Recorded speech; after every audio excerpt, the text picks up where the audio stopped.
The bulk of Cacti servers that are accessible through the internet have not been updated to address a severe security flaw that was just patched and is currently being actively exploited. Census, a platform for managing attack surfaces, reports that just 26 out of a total of 6,427 servers were running a patched version of Cacti, January 2, 2023 and 1.3.0. Affected versions of the open-source, web-based monitoring tool are vulnerable to CVE 2022 46169, CVSS score 9.8, a combination of authentication bypass and command injection that allows an unauthenticated user to execute arbitrary code. Sonar Source was the source of the initial information on the vulnerability, which affects versions January 2, 2022 and below. On December 2, 2022, the problem was reported to the project maintainers.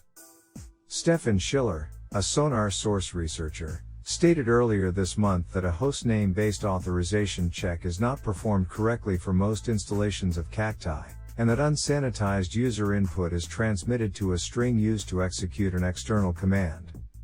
The Shadow Server Foundation and Grey Noise have issued warnings about malicious assaults coming from one IP address with a location in Ukraine so far as a result of the vulnerability's public publication, which has also resulted in exploitation efforts.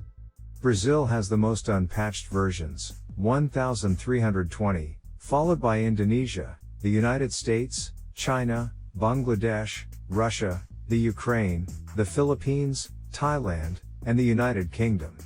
Sugar CRM flaw actively exploited to drop web shells. The development occurred while Sugar CRM released patches for a vulnerability that had been made public and that had also been actively leveraged to infect 354 different hosts with a PHP-based web shell, according to a separate alert from Census.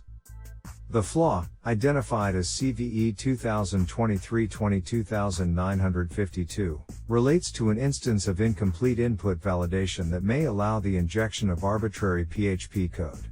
Versions 11.0.5 and 12.0.2 of Sugar CRM both address it. In the attacks described by Census, the web shell is utilized as a conduit to carry out extra commands with the same rights as the person operating the web service on the infected system. Infections have been documented mostly in the U.S., Germany, Australia, France, and the United Kingdom. It's typical for hostile actors to utilize recently discovered vulnerabilities to launch attacks, thus it's critical that users act swiftly to remedy the security gaps.